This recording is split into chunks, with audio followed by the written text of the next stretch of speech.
Assalamualaikum warahmatullahi taala wabarakatuh.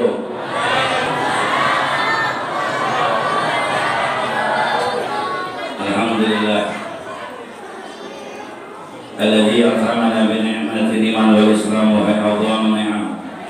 Asyhadu an la ilaha illallah khalaqal ihsan fi ahsani taqwim wa asyhadu anna sayyidina maulana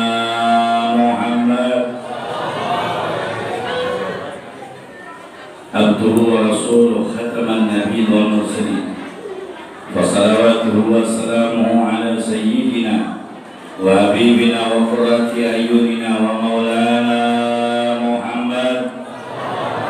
Allahumma salli wa sallim ala sayyidina Muhammad sahibul ta'ab wal mi'raj wal buraq fil bala wal waba wal marad wal alam jismuhu tahirun mu'attarun mu'azzamun منور من اسمه مكتوب مرفوع موضوع على لوح والقلم شمس الدهى بدر الدجى نور الهدى مصباح الظلام أبي قاسم سيد الكونين وأشرف الثقلين سيدنا ومولانا محمد العرب والعجم محبوب عند رب المشرق والمغرب يا أيها المصطفون لنور جمال صلوا عليه وسلموا تسليما اللهم صل وسلم وبارك عليه. Allahumma salli ala sayyidina Muhammad miftahi birahmatillah hadama fi ilmillah salatan wa salaman daimaini bi rahmatillah wa ala alihi wa sahbihi wa mawala.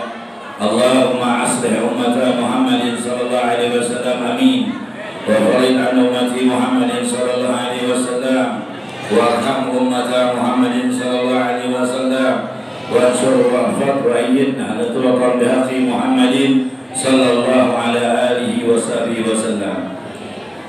أما بعد فقال الله تعالى في القرآن الكريم وأصدق القائل بسم الله الرحمن الرحيم قل بفضل الله وبرحمته فبذلك فليفرحوا هو خير مما يجمعون وقال أيضا وما كان الله يعذبهم وأنت بهم وما كان الله معذبهم وهم يستغفرون وقال نبينا محمد صلى الله على آله وصحبه وسلم أحب البلاد مساجدها وأبغض إلى الله أسواقها وقال صلى الله على آله وصحبه وسلم الغنيمة المجالس ذكر الجنة وقال سيدنا عمر بن الخطاب رضي الله عنه من عظم مولدي فقد أحيا الإسلام صدق الله العظيم وبلغ رسول النبي الكريم ونحن على ذلك من الشاهدين والشاكرين والحمد لله رب العالمين.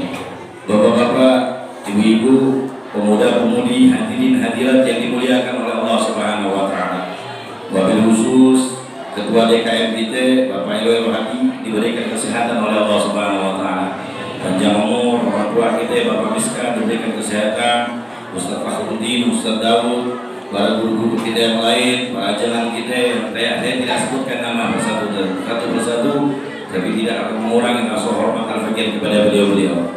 Dan tidak lupa daripada jajaran pemerintah kita, Ketua DPRD P3 yaitu Bapak Iwong, kemudian Kabin Mas kita Bapak Wahyu, alhamdulillah, mudah-mudahan dari jajaran pemerintah kita diberikan kesehatan oleh Allah Ta'ala, panjang umur, diberikan penjagaan selalu oleh Allah Ta'ala, amin ya rabbal alamin. Kita yang hadir, ibu-ibu, bapak-bapak, pemuda-pemudi, hadirin hadirat, kita berharap dengan hadirnya kita majlis Nurul Ikhlas, tidak lupa, mudah-mudahan kita berharap satu datangnya kita di masjid, mudah-mudahan pulang Allah hapusi dosa-dosa kita.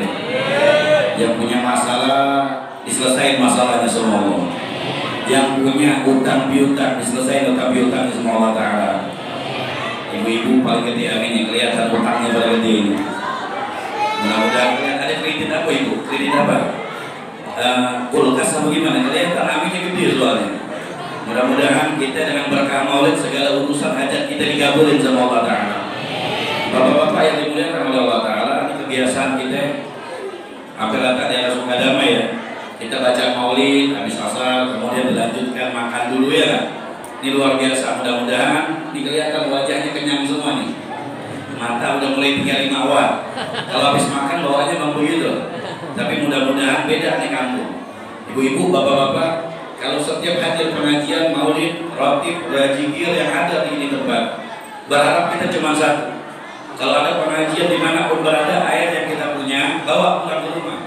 Makanan yang kita punya bawa di acara maulid, pengajian, rotib, bawa pulang ke rumah. Buat apa ya kita kasih makan anak-anak kita?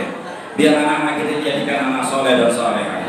Beda dengan makanan yang di luar sana. Beda dengan makanan yang ada di pinggir-pinggir jalan, beda.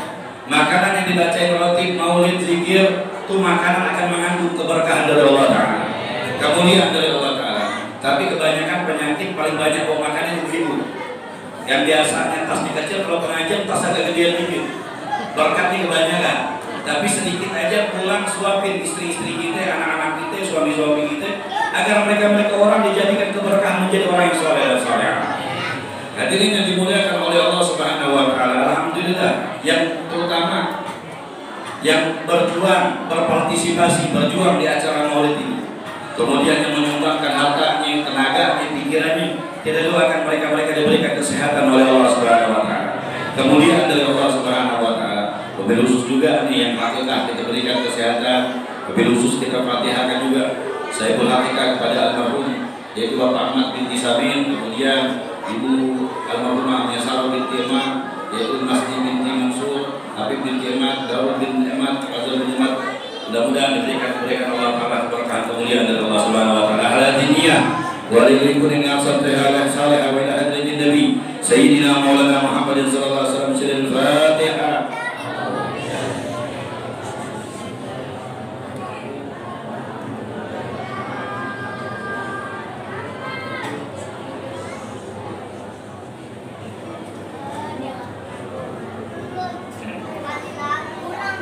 Alhamdulillah, bapak-bapak, ibu-ibu yang dimuliakan oleh Allah Ta'ala, kita berada di tempat gak lain dan gak bukan mengadakan peringatan maulid satu agar menimbulkan cinta kita sama Nabi Muhammad. Konsekuensi iman, orang bisa selamat nanti di akhirat gimana cintanya dia dengan Nabi Muhammad. Semakin besar kecintaan dengan Nabi Muhammad, maka semakin besar raih Allah Ta'ala beri mereka orang menuju surga Allah Ta'ala. Makanya adakan peringatan maulid ini agar satu kita menjadi contoh Nabi Muhammad dari akhlak pelangainya Nabi Muhammad dan menimbulkan kecintaan kita kepada Nabi Muhammad. Kedua, dengan adanya maulid ini belajar untuk gembira, senang dengan kelahiran Nabi. Ibu-ibu, bapak-bapak, senang dengan kelahiran Nabi suatu kewajiban buat kita. Sebagaimana Al-Imam Busiri dalam syairnya beliau mengatakan Muhammadun jikruhu rawhu li'anfusina. Muhammadun syukruhu fardu ala umami. Muhammad menyebut namanya, memuji namanya, berselawat terhadapnya, itu membuat ketenangan setiap jiwa-jiwa manusia. Kita punya problem, punya permasalahan, punya kesumpakan hidup, maka banyaklah kita memuji nama Nabi Muhammad, berselawat kepada Nabi Muhammad, maka segala urusan kita, masalah kita akan diselesaikan oleh Allah Subhanahu wa Ta'ala. Muhammadun syukru fadlun ala umami. Muhammad menyukuri adanya Muhammad, memuliakan adanya Nabi Muhammad, mengagungkan adanya Nabi Muhammad, maka wajib seluruh umat Nabi Muhammad. Maka kita seluruhnya sebagai umat Nabi senang, gembira dengan kelahiran Nabi kita Muhammad.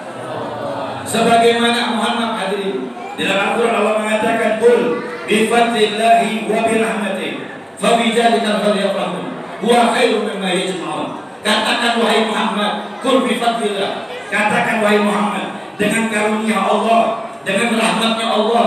Allah bilang kepada Nabi untuk sampaikan kepada umat, sampaikan kepada mereka dengan karunia Allah, dengan rahmatnya Allah. Terus yang jadi pertanyaan, siapa rahmatnya Allah? Siapa karunia Allah yang paling besar? Siapa rahmatnya Allah yang paling besar?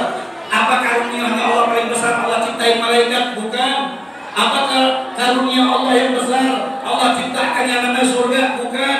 Karunia Allah yang paling terbesar, rahmat Allah yang paling terbesar, dilahirkan Nabi kita Muhammad Sallallahu Alaihi Wasallam. Kenapa? Kelahiran Nabi inilah menjadikan kita mengenal Allah, mengenal Nabi, mengenal sholat, mengenal puasa, mengenal haji, mengenal berbuat baik, mengenal ibadah, mengenal sedekah. Disebabkan Yaumul Isnin, disebabkan kelahiran Nabi kita wa Maulana Muhammad. Jadi karunia Allah yang paling besar, rahmat Allah yang paling besar, adanya Nabi kita Muhammad sallallahu alaihi wasallam. Kata Allah, "Falijalikal falyafrahun." Maka katakan kepada umat, bergembiralah, senanglah kalian dengan adanya Nabi kita Muhammad. Bu, kalau Nabi nggak ada, mungkin saat ini kita nyembah berhala. Bapak-bapak, kalau Nabi nggak ada, mungkin saat ini kita nyembah pohon. Disebabkan dilahirkan Nabi, Allah utus Nabi, Allah perintahkan Nabi, Allah jadikan Nabi sebagai umat, sebagai Nabi. Akhir zaman, pemimpin di antara Rasul, kita mengenal sholat, mengenal puasa, mengenal haji, disebabkan kelahiran Nabi kita Muhammad. Sampai dibilangkan para ulama mengatakan afdalul layali, afdalnya bulan, yaitu kata kita tahu Sayyidul Ayyam, Sayyidul Syuhur, pemimpin bulan apa? Bulan Ramadan. Pemimpin hari Jumat. Kita udah tahu, tapi para ulama bilang tapi afdalnya hari, afdalnya bulan yaitu hari Senin, afdalnya bulan yaitu bulan apa? Bulan Rabiul Awal. Kenapa? Kalau bukan karena Rabiul Awal, gak akan ada bulan Ramadan. Kalau bukan karena Rabiul Awal, gak akan kita mengenal haji. Kalau gak ada Rabiul Awal, kita gak kenal sholat. Kalau gak ada Rabiul Awal, gak akan ada hari Jumat. Disebabkan kelahiran Nabi inilah kita mengenal hari Jumat, kita mengenal Ramadan, kita mengenal sholat, kita mengenal puasa, kita mengenal haji, kita mengenal sedekah melalui kelahiran Nabi kita Muhammad. Bapak-bapak, ibu-ibu yang dimuliakan oleh Allah Ta'ala, Maulid itu gak ada dalil, gak ada perintah. Kita ngadain Maulid gak ada lain, gak punya dalil. Cuma satu, kita mengadakan Maulid cuma satu, kecintaan kita terhadap Nabi Muhammad. Apa kata Nabi? Yusaru almar'u ma'aman ahabba. Orang bakal dikumpulin sama orang yang dicintai. Di dunia kita menjadikan Nabi sebagai idola kita. Di dunia kita mencintai Nabi, memperingatkan Maulid Nabi, memperingati kelahiran Nabi, disebabkan cinta terhadap Nabi. Maka di akhirat kalian akan bersama Nabi Muhammad di surga Allah.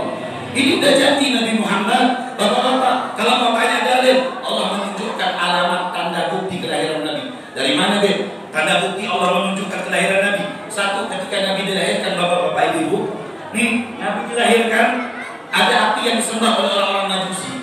Api itu nggak pernah mati, bukan setahun, ratusan tahun nih api nggak pernah mati. Walaupun tertiup angin, tersiram hujan, api nggak pernah mati. Makanya orang-orang Majusi menyembah api, meyakini api sebagai abadi, sebagai Tuhan mereka. Mereka meyakini api tersebut sebagai Tuhan mereka. Tapi ketahuilah, ini api yang nggak pernah mati ratusan tahun, ini api bisa padam. Kapan nih api padam? Ketika dilahirkan Nabi kita Muhammad.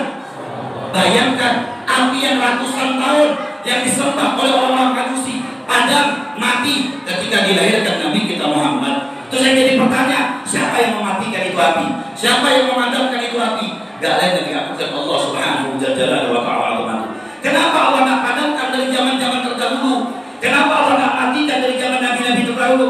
Kenapa ketika dilahirkan Nabi Allah matikan padamkan api yang disembah oleh orang Majusi? Allah menunjukkan alamat tanda kemuliaan kelahiran Nabi kita Muhammad. Dan Nabi ketika dilahirkan, bapak-bapak, ibu-ibu, itu goncang, gempa, yang gak membuat takut orang lain, menumbangkan Lata dan Uzza, menumbangkan patung-patung, sesembahan-sesembahan oleh orang-orang jahiliyah. Dan di situ dilahirkan Nabi kita Muhammad. Kita tahu Nabi ketika dilahirkan, Nabi dilahirkan di tahun gajah. Kenapa disebut tahun gajah? Karena kita tahu ada raja, namanya Raja apa? Yang ingin menghancurkan Ka'bah. Ini raja memerintahkan bala tentara gajahnya untuk menghancurkan Ka'bah. Allah perintahkan burung ababil untuk menghancurkan pasukan gajah. Allah perintahkan datang ke neraka, burung ababil ngambil 3 biji batu dari api neraka, satu di mulut, kedua di kaki, kemudian burung ababil dengan ratusan ribu bala tentara burung ababil.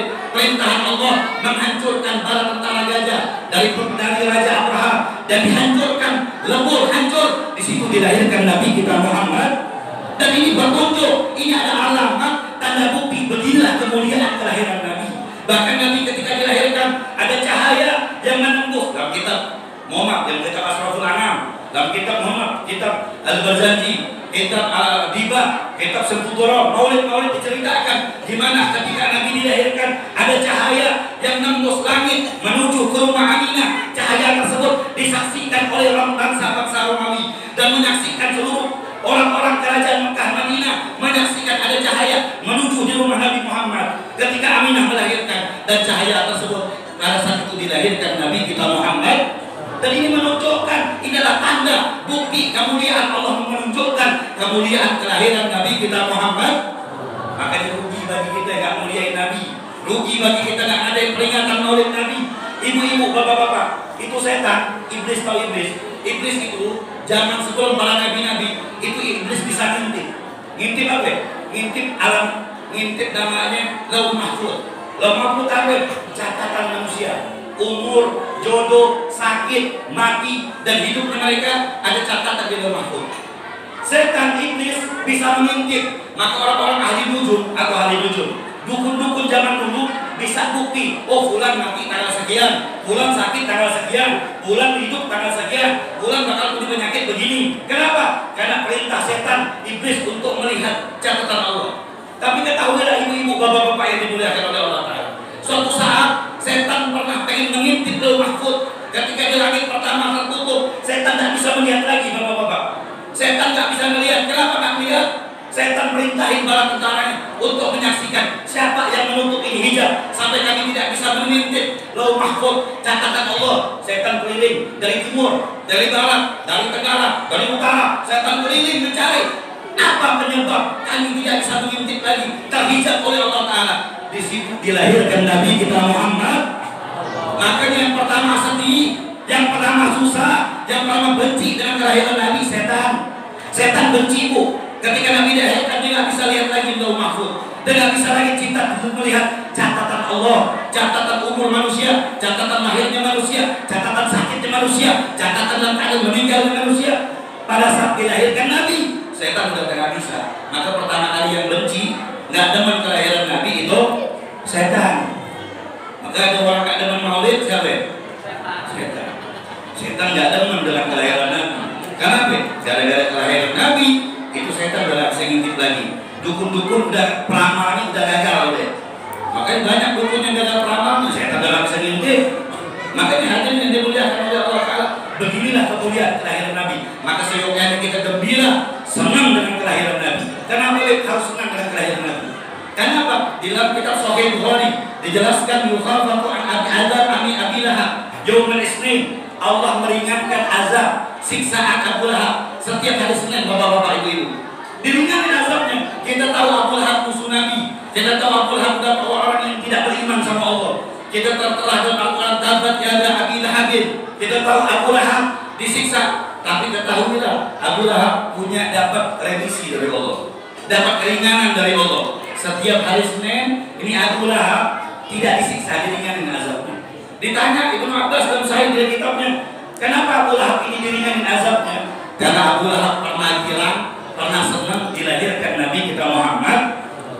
Nabi dilahirkan senang. Ini Abu Lahab perintahin Suhaibah. Dia punya apa? Dia punya kuda, datang ke rumah Aminah untuk menyaksikan keponakannya laki-laki atau perempuan.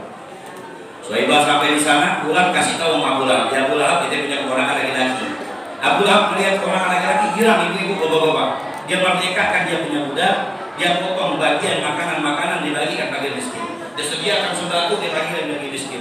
Kenapa? Saking senangnya, saking gembiranya ketika dilahirkan Nabi kita Muhammad.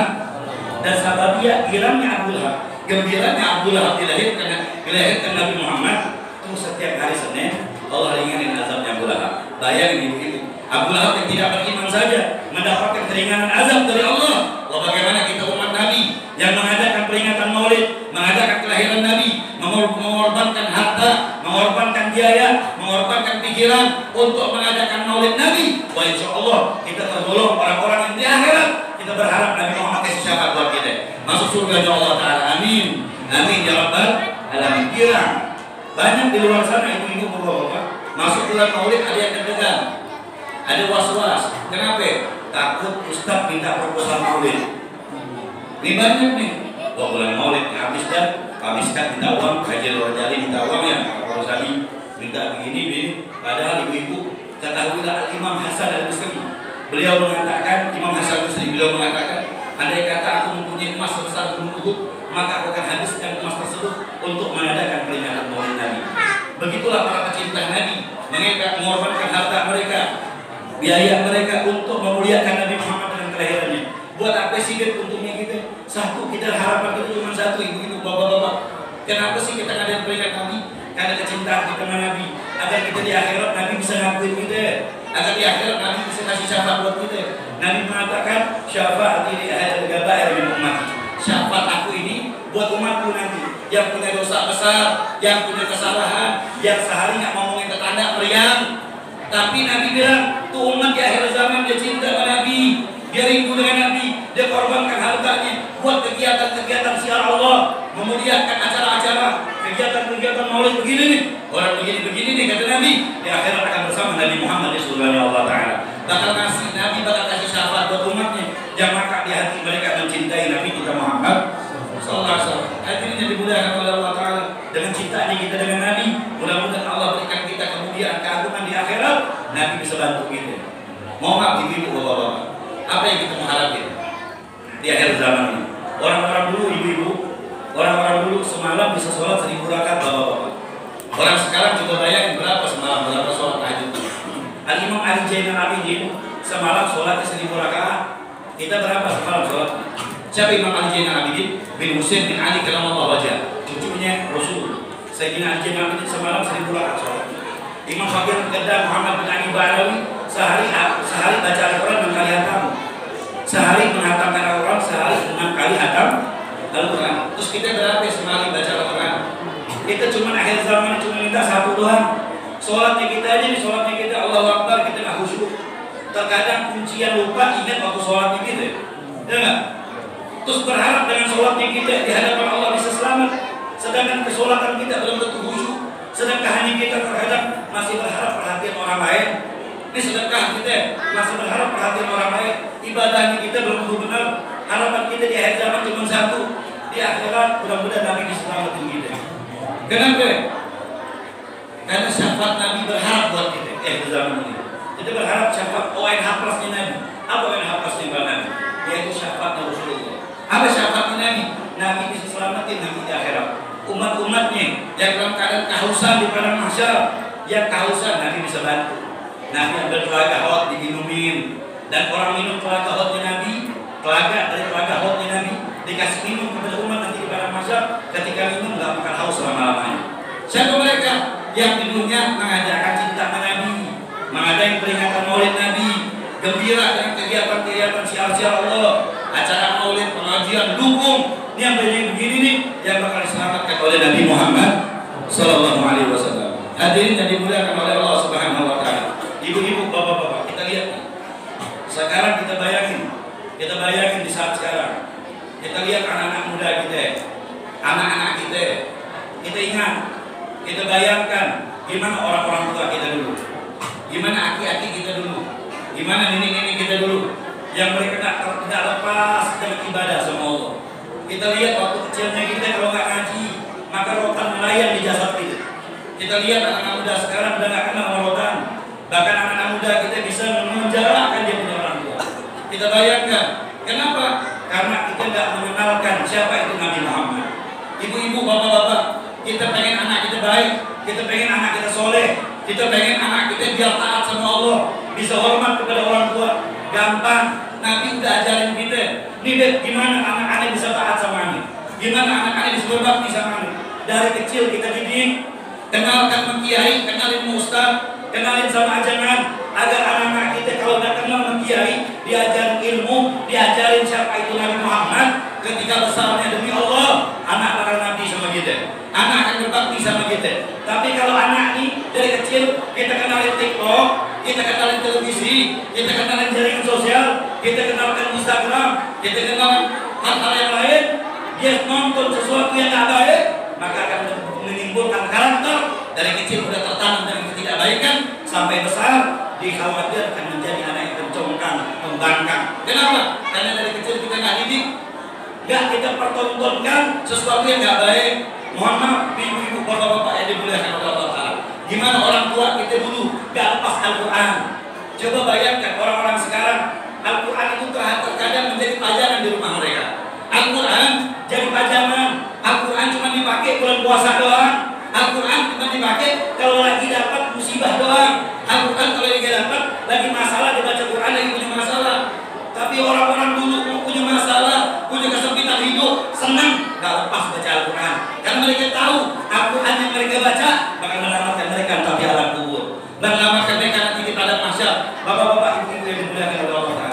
Coba bayangkan, kita lebih banyak buka Al-Quran, kita lebih banyak buka WhatsApp daripada buka Al-Quran, lebih banyak buka TikTok.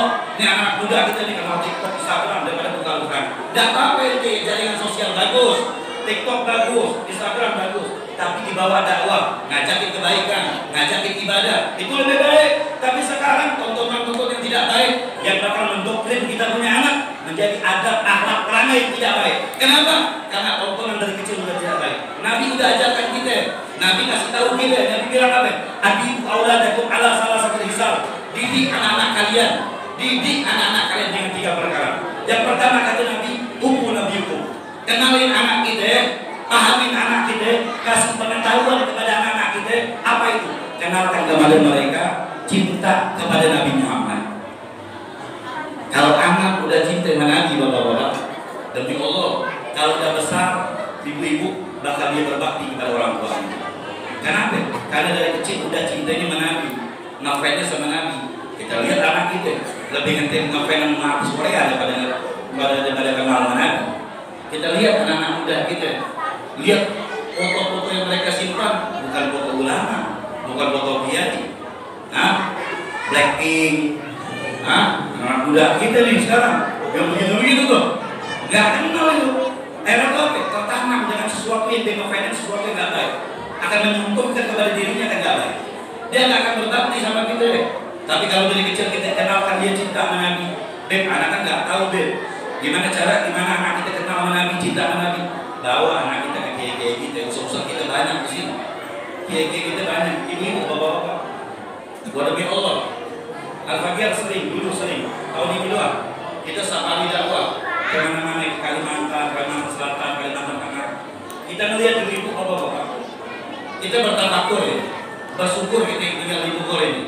Kenapa bersyukur? Masih banyak kiai, masih banyak ustaz. Di kampung pelosok-pelosok, ada kita punya teman sampai di Papua jawabannya.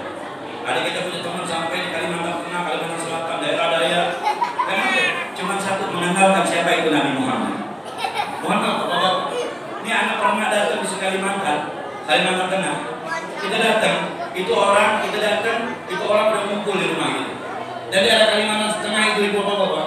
Ini 10 rumah, nanti 2 kilo baru ada 20 rumah, 5 kilo baru ada 5 rumah. Jadi jarak rumah mereka jauh-jauh. Tapi bayangkan, ketika ada pengajian, ada majlis ilmu, ada tabligh akbar, ada kiai datang, ada ustaz datang, ada habaib datang, yang tadi rumahnya cuma 1 rumah, atau 2 kilo ada 5 rumah, ada 2 kilo lagi ada 10 rumah. Itu kalau lagi pengajian bisa ribuan orang yang hadir. Kok bisa begitu, Beb? Ini kita datang disediain tempat itu, bapak-bapak, disediain tempat. Itu mereka nemanin kita dari Isya sampai jam 3 subuh. Kita pengen sholat subuh, tidur, istirahat, bangun tidur, mereka di depan pintu rumah kita. Ngapain? Mereka pengen ngambil ilmu, mereka pengen belajar ilmu. Kita tanya, ente begitu amat cari ilmu, ente begitu amat pengen ketemu sama kiai belajar ilmu. Dia bilang begini, Beb, anak takut di akhirat, anak nanti takut dipertanyakan oleh Allah. Sedangkan ada kiai, ada ustaz yang datang, kami nggak mau datang, kami nggak mau belajar, kami nggak mau dengarkan. Ketika kami ibadah, nggak punya ilmu, kami akan tertolak ibadah kami. Karena ketahuan ada habib datang, ini kesempatan kami belajar. Takut di akhirat Allah nanya kami, kenapa kau tidak sholat? Kenapa sholatmu salah? Kenapa ibadahmu nggak benar? Takut, karena kami nggak tahu ilmu. Alasan nggak tahu ilmu apa? Sedangkan kiai masih banyak di kampung ini. Itu yang ditakuti orang-orang sana. Maka kalau ada antusias pengajian datang berbondong-bondong, ibu-ibu mereka naik di Sungai Kapuas itu, bapak-bapak. Sungai Kapuas di Kalimantan luas, dari Kalimantan Tengah sampai Kalimantan Barat. Sungai Kapuas, sungai paling terpanjang di Indonesia, mungkin di Asia kalau saja. Itu Sungai Kapuas. Kita lagi diketek kapal itu, kalau lagi datang siang di buaya lewat depan kita, buaya lagi depan lewat kita. Jangan namanya kita ngaji udah lewatin aja udah. Makanya yang mau ikut afdol deh, kita ketemu buaya-buaya di Kalimantan. Itu mereka datang, ngumpul rame-rame ngaji, dia tanya apa cuma satu. Mereka nggak ada kiai, jarang ada ustaz. Kesempatan mereka belajar ilmu. Sebenarnya kita jadi pelajaran. Buka pintu di kampung kita, buka pintu banyak kiai di rumah kita. Di kampung-kampung kita banyak ustaz, banyak kiai, tapi kaki kita berat buat datang ke mereka. Kalau ada pengajian di mana-mana, berat kaki kita melangkahkan. Bayangkan orang-orang yang jauh dari kiai, jauh dari ulama, mereka semangat untuk belajar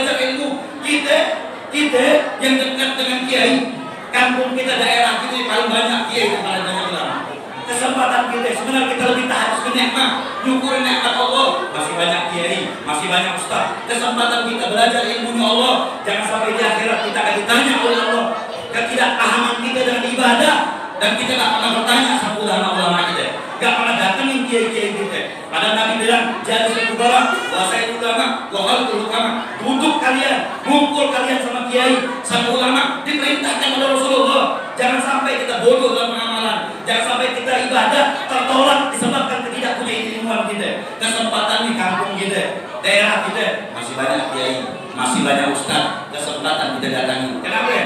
Jangan sampai jadi hujah, jadi pertanyaan di hadapan Allah Subhanahu wa taala. Hadirin yang dimuliakan oleh Allah taala. Kalau pengen anak kita soleh, pengen anak kita berbakti kepada kita, didik anak kita gimana cinta sama Nabi. Cinta sama Nabi. Nabi ceritain Nabi. Walaqad Rasulullah sallallahu alaihi wasallam.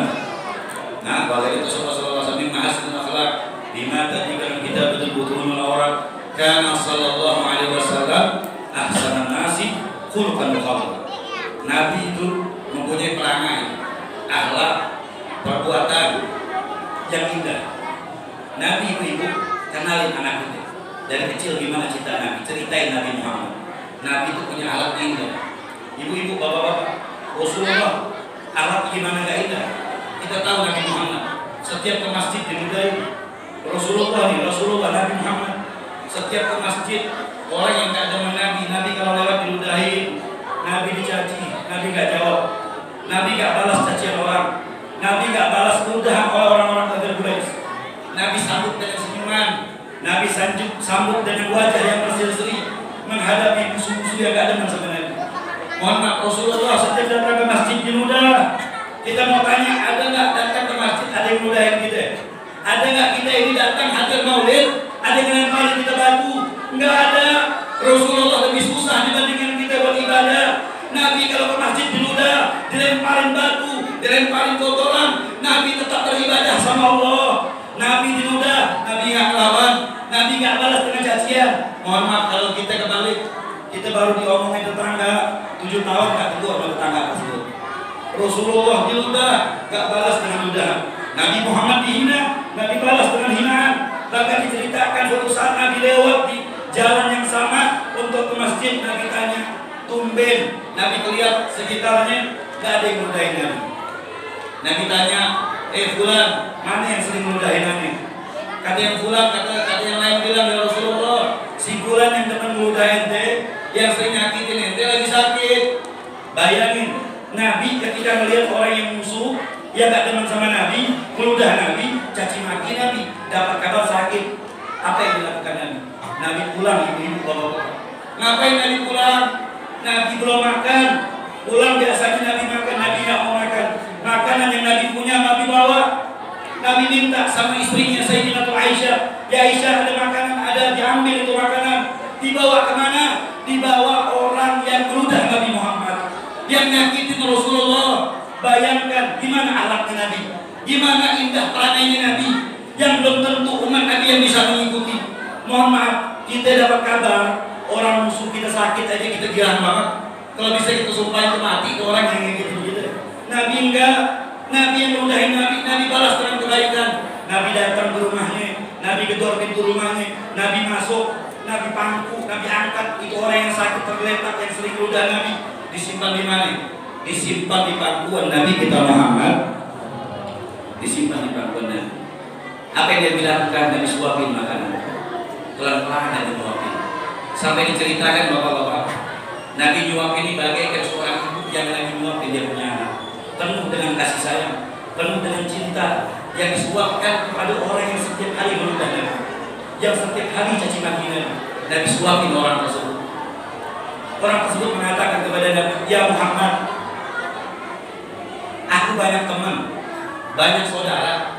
Semenjak aku sakit, tidak ada satu orang pun yang menjenguk aku. Tidak ada satu orang yang ngasih makan. Tapi engkau yang setiap hari meludah, setiap hari mencaci, engkau pertama kali yang datang menjenguk aku ya Muhammad.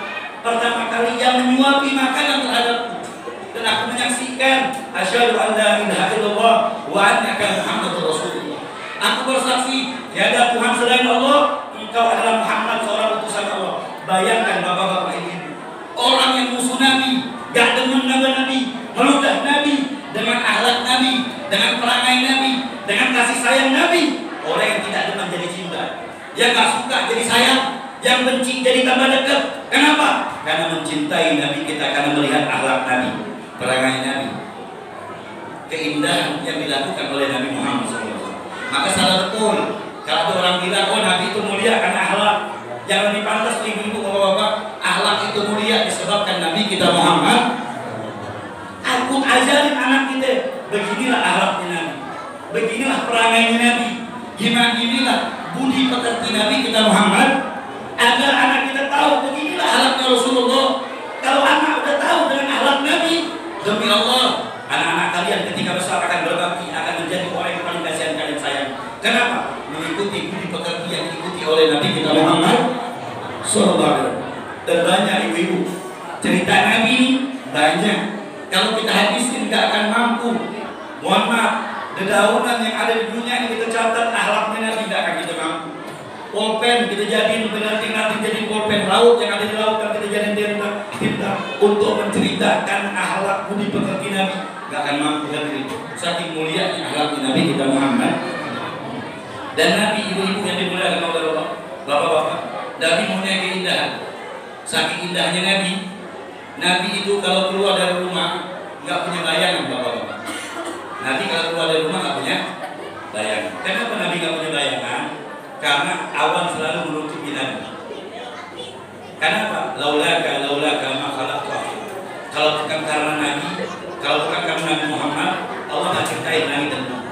Allah nggak ciptain surga. Allah nggak ciptain neraka. Allah nggak ciptain alam malakut, alam jabarut. Allah nggak ciptain malaikat. Allah nggak ciptain manusia. Allah nggak ciptain jin. Allah nggak ciptain makhluk yang ada di cipta semua ini melalui nur Nabi kita Muhammad. Makanya setan nggak berani bisa kan, matahari nggak berani bisa mengambil jasadnya Nabi. Kalau kata ulama bilang Nabi kenapa keluar nggak punya bayangan, awan selalu nutup. Kenapa? Karena matahari nggak mampu melihat cahayanya Nabi. Kalau ada kata berani malaikat Muhammad, ada kata Nabi punya bayangan, ada kata Nabi matahari berani menyentuh jasadnya Nabi. Yang punya bayangan bukan Nabi, tapi matahari yang punya bayangan melihat cahayanya Nabi Muhammad. Begitu keindahan Nabi. Sampai bapak-bapak, Nabi Muhammad salah satu kelebihan Nabi, basyar lakal basyar. Nabi itu manusia, beda dengan kita. Manusia, Nabi juga Nabi Muhammad manusia, tapi beda dari manusia-manusia yang lain. Nabi itu nggak pernah nguap, bapak-bapak. Rasulullah SAW nggak pernah nguap. Nabi nggak punya belekan. Kalau kita nggak tidur, belekan kita udah seperti jempol. Ya nggak? Nabi Muhammad nggak pernah nguap. Nabi Muhammad, ibu-ibu, bapak-bapak, dia punya keringat, bau minyak kasturi. Itu Nabi Muhammad. Ibu-ibu, Nabi Muhammad punya keringat, bau minyak kasturi, minyak isi. Makanya para sahabat itu rebutan nih. Kalau Nabi punya keringat begini, rebut tuh buat jadi minyak wangi. Itu kalau dipakai bulanan nggak habis itu baunya. Itu keringatnya Nabi.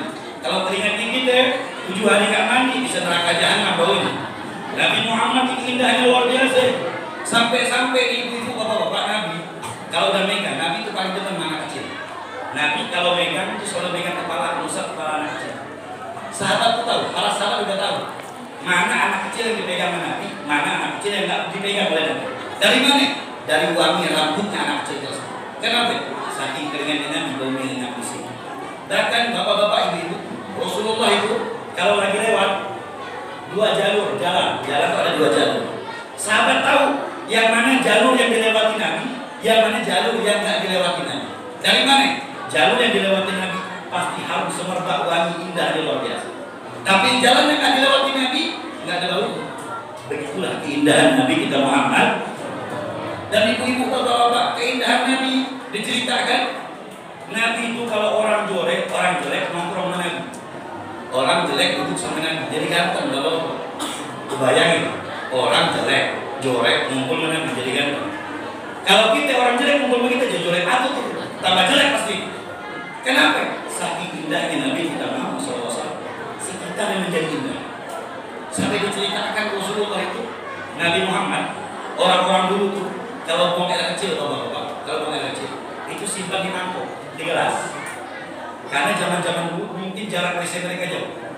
Kebiasaan orang-orang dulu kalau pengen buang air kecil kebelet begitu, disimpan di mangkuk-mangkuk, di gelas-gelas. Suatu saat ada orang Badui, orang Arab, orang Musuh. Itu kalau orang-orang Badui itu ibu, kayak orang kampung, orang pelosok begitu. Ada nggak ada kalau ngomong menangi ceplos. Kenapa? Karena memang perdesaan ujung soalnya. Kalau diceritakan orang Badui itu, kalau nggak mandi di 10 tahun. Sampai dia punya rambutnya orang Badui itu. Kalau terasnya luar biasa. Itu kalau sisir aja bengkok kalau di sini. Saking nggak mulus badan. Ini orang Badui datang di hadapan Nabi. Datang di hadapan Nabi nggak ngomong lagi dalam keadaan jauh. Nabi pengen kebelet pipis. Nabi buang kecil di mangkok, di gelas. Setelah buang kecil Nabi letak di hadapan Nabi, disimpan sebelahnya. Orang Badui nggak ngomong lagi. Dia udah tahu Nabi baik, Nabi pasti lepo, Nabi pasti ikhlas. Dia ambil ke mangkok untuk dia minum. Dia minum air yang dikencingin Nabi. Nabi larang jangan minum. Orang Badui Arabi jangan diminum, jangan itu terus ditembok sampai habis. Jangan, Nabi bilang ini air kencingannya. Terus diminum sampai habis. Itu orang Badui ngomong begini, ya Rasulullah, demi Allah, belum pernah aku merasakan air manis, dingin dan sesegar ini ya Rasulullah. Itu kencingnya Nabi, manis, dingin, segar. Kencingnya kita makan jengkol 7 hari karena mau WC kita.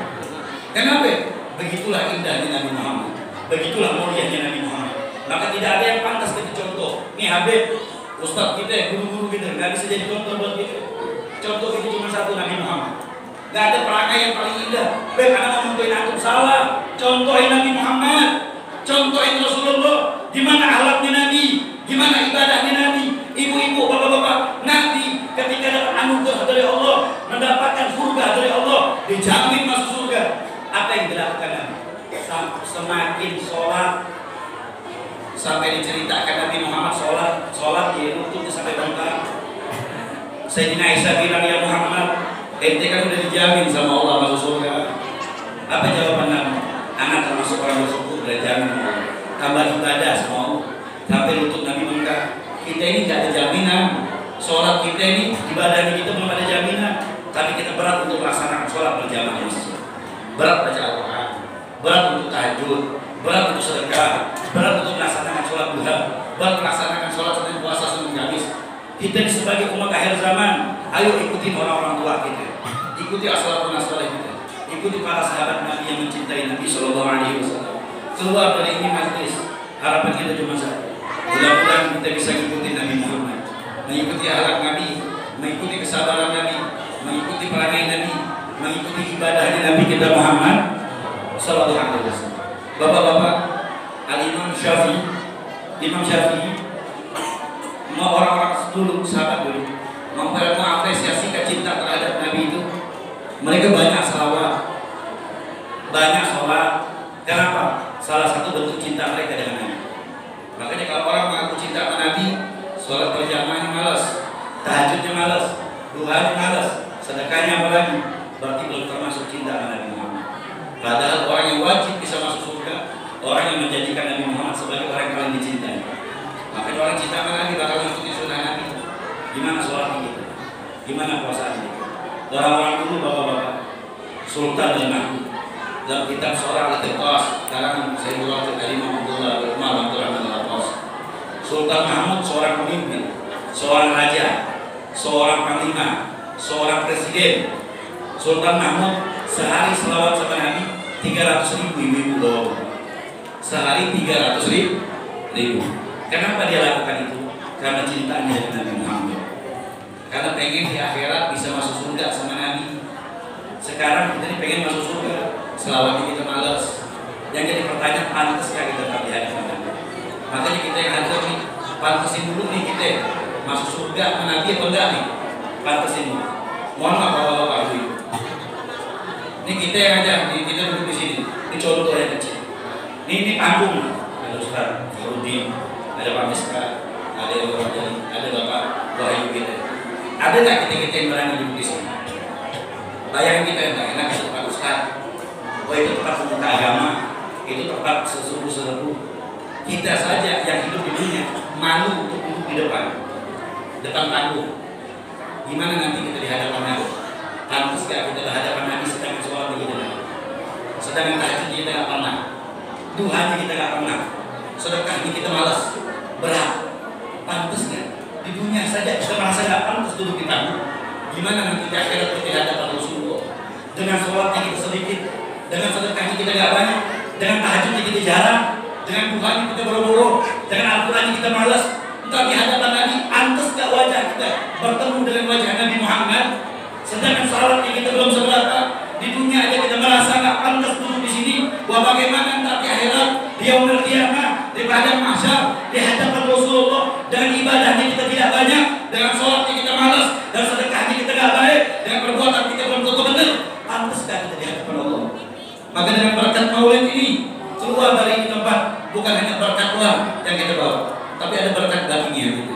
Ya Allah, kita berharap kepada Allah Ta'ala, mudah-mudahan keluar dari ini masjid kita diberikan istiqomah beribadah kepada Allah. Keluar dari ini majlis memperbanyak salawat sama Nabi Muhammad, sebagaimana Nabi mengatakan, man ahabba syai'an ahsana min Jibril. Orang yang cinta maka bakal menyebut orang yang dicintai, bakal banyak menyebut orang yang dicintai. Kalau kita ngaku cinta sama Nabi, pasti banyak salawat sama Nabi Muhammad.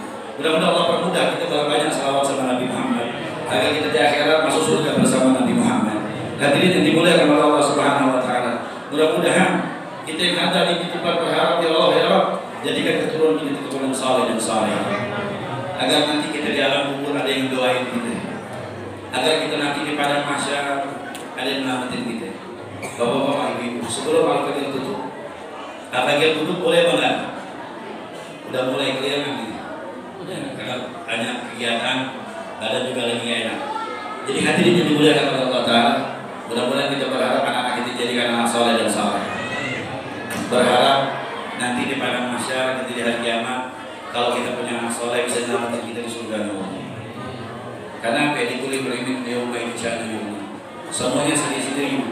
Ibu punya suami nanti di akhir enggak bakal ingat ibu. Bapak punya istri enggak bakal ingat istri bapak.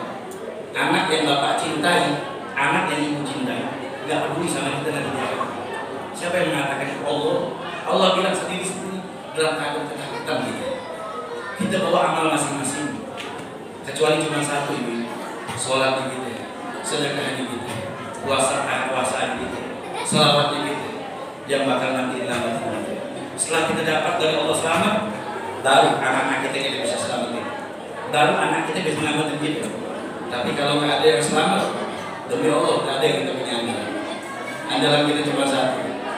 Al-Quran jangan lepaskan di rumah-rumah kita. Al-Quran bapak-bapak jangan lepaskan. Karena Al-Quran nanti akan lama kita dalam kubur.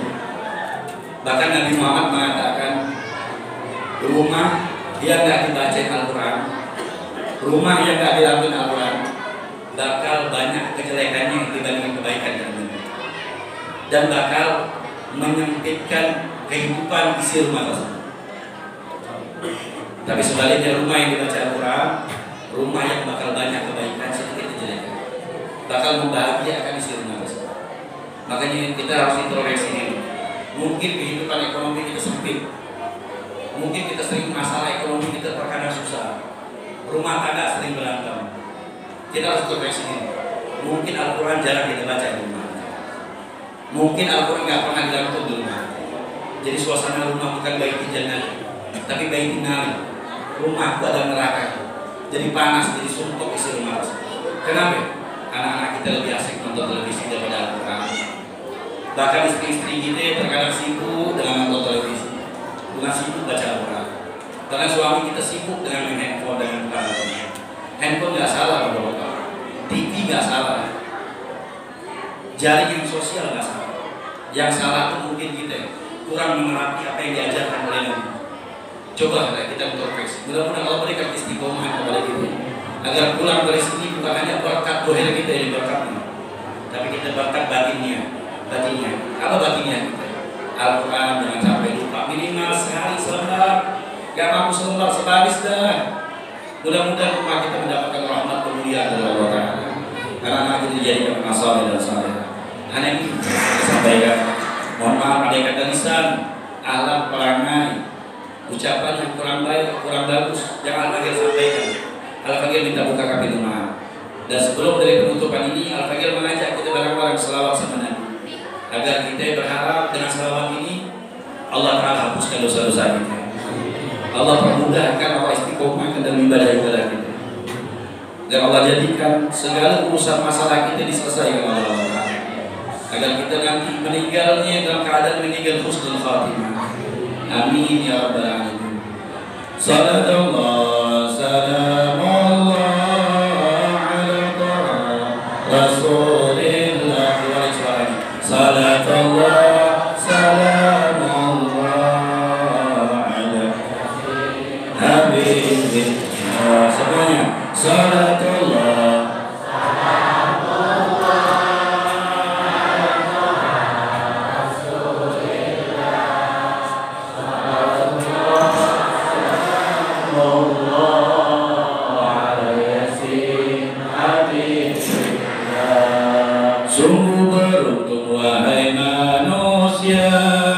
jika bertemu Nabi yang mulia, wajahnya indah bagai purnama, kata-katanya bagai permata. Salatullah salamullah ala Rasulillah. Salatullah salamullah ala Yasin Habibillah. Nabi bersabda pada umatnya, banyaklah bersalawat padanya, turun rahmat ampunan dosa dari Allah yang Maha Esa. Salatullah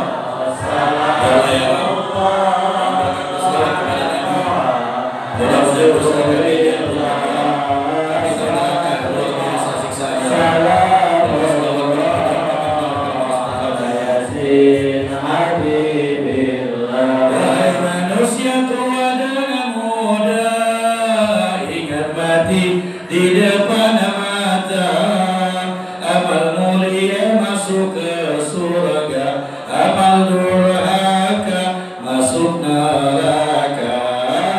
Salatullah salamullah ala Taha Rasulillah. Salatullah salamullah ala Yasin Habibillah. Hidup ini tak akan lama, dunia ini fata morgana, penuhilah amal yang mulia agar mendapat tempat di surga. Salatullah salamullah ala Taha Rasulillah.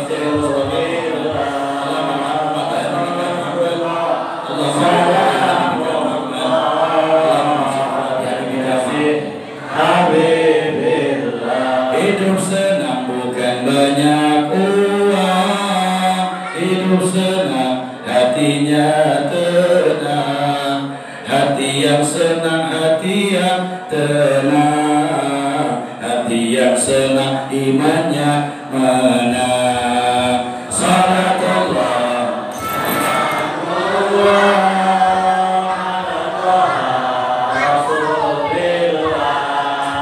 Salatullah salamullah ala Yasin Habibillah. Mama Rabbi warfa'na barakatihi wa lina husnul khawma sami'na fi darajatihi wa ma'afatin min fitani wa sallallahu alaihi wa sallam ala al-jami'in. Alhamdulillahil alamin. Ala fawmikum. Assalamualaikum warahmatullahi taala wabarakatuh. Waalaikumsalam.